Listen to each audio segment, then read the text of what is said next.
Mr Ian Pearce. I'd like to congratulate my honourable friend from Wakefield for securing this adjournment debate, and I'm sure the whole House will have sympathy with the plight of her constituents. She was very generous in giving way, and I'd like to say in advance that I don't intend to give way, given the time constraints, if I'm going to reply to her in this debate. Mr Deputy Speaker, the Icelandic economy has experienced increasing difficulties over recent months. Growth has slowed, the exchange rate has depreciated, and this has been coupled with high inflation and high interest rates. In July, the IMF's mission to Iceland concluded publicly that the Icelandic banking sector faced significant risks. On the 29th of September, the Icelandic government acquired a 75% stake in Glitnir, nationalising Iceland's third largest bank. This was followed by a downgrade by Fitch for all the Icelandic banks and their subsidiaries. On the 6th of October 2008, the Icelandic government passed emergency legislation in an attempt to stabilise the financial system in Iceland. This had immediate force and granted extensive powers to the Icelandic Financial Supervisory Authority to intervene in the financial sector in Iceland. Using the new legislation, the Icelandic authorities subsequently took control of Landsbanki Islands and Kaupthing.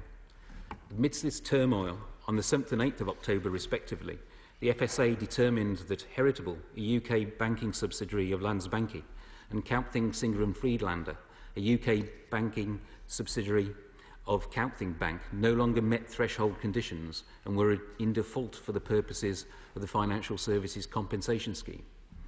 To protect retail depositors, the Treasury, using powers under the Banking Special Provisions Act, transferred retail deposits in Heritable and KSF's Kaupthing Edge deposit business to ING Direct.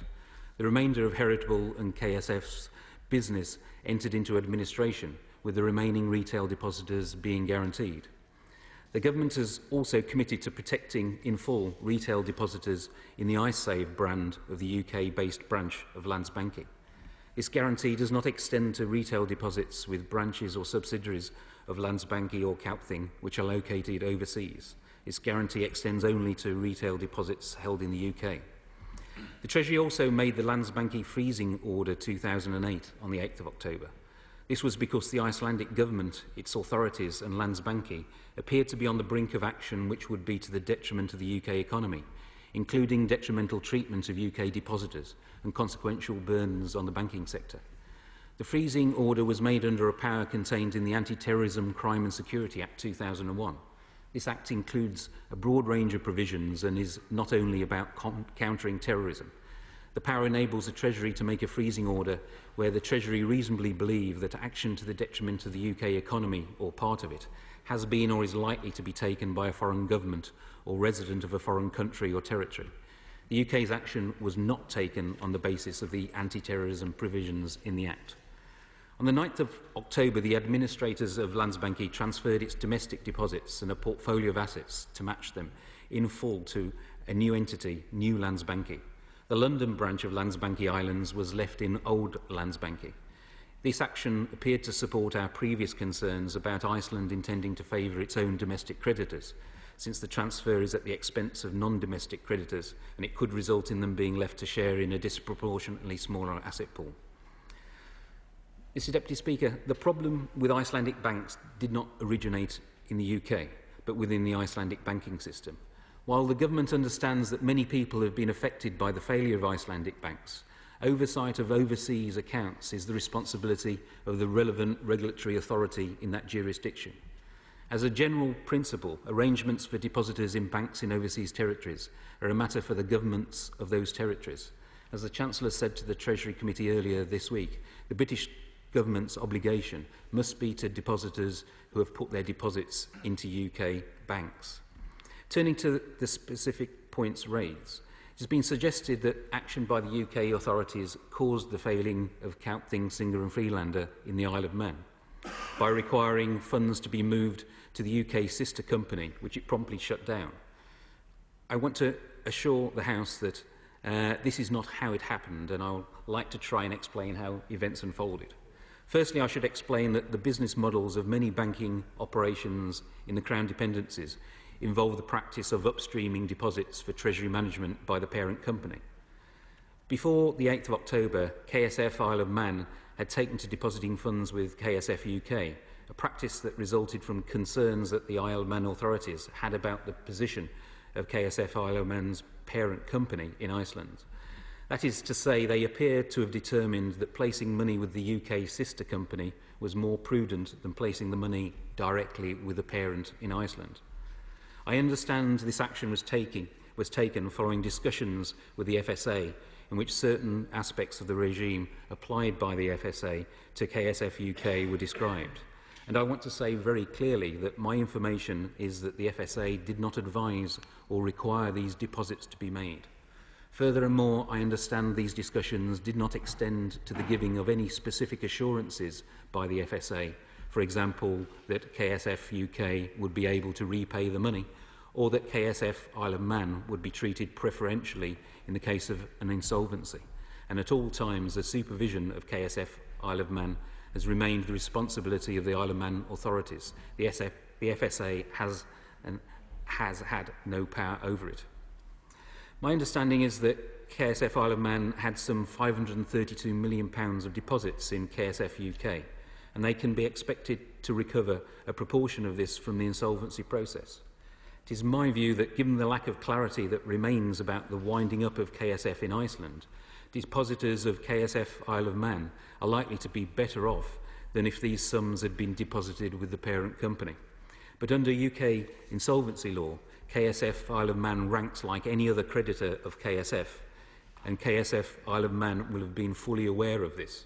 It could have chosen to put its money elsewhere.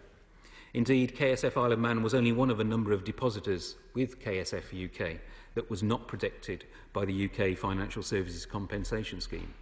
Other depositors included local authorities and building societies and indeed charities. The FSA could not have given KSF Isle of Man advance warning of events any more than it could have done so for other parties. To do so would have been highly inappropriate.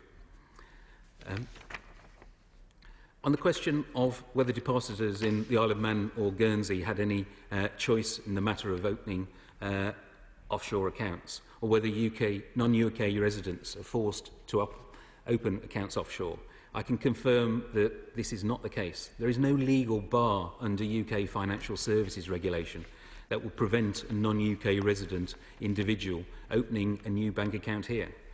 Where an account is opened remotely, more onerous anti-money laundering checks are quite properly required because of the increased risks involved. And this may well be a factor in the willingness of some UK banks to offer new accounts to non-residents. However, this would not be a burden for customers who move offshore but wish to retain existing accounts. The point was made about Derbyshire offshore, and I want to be clear that no member deposits were moved to this subsidiary by the Society other than on the instruction of the member depositor. Depositors in Derbyshire offshore would not have been covered by the UK Financial Services Compensation Scheme before they were transferred to Capting, Singler and Friedlander, and it remains the case that when they were transferred, they were regulated by the Isle of Man authorities and would come under the Isle of Man compensation scheme.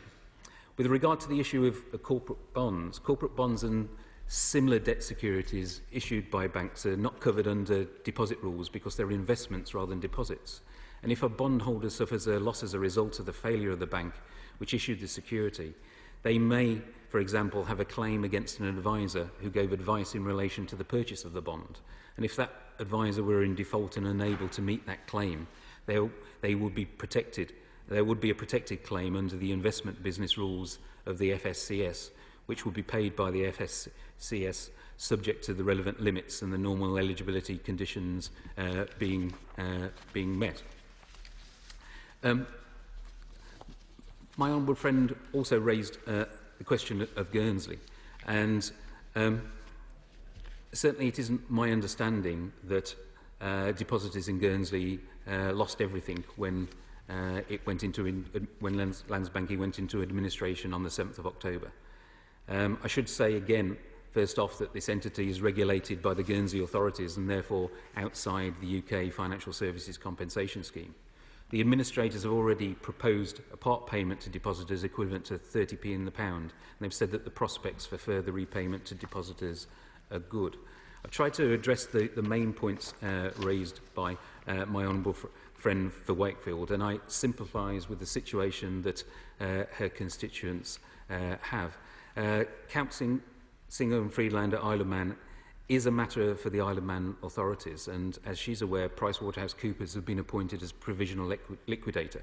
They are engaging directly with the administrators of KSF in the United Kingdom, and depositors with specific queries should contact the provisional liquidator and the Isle of Man authorities.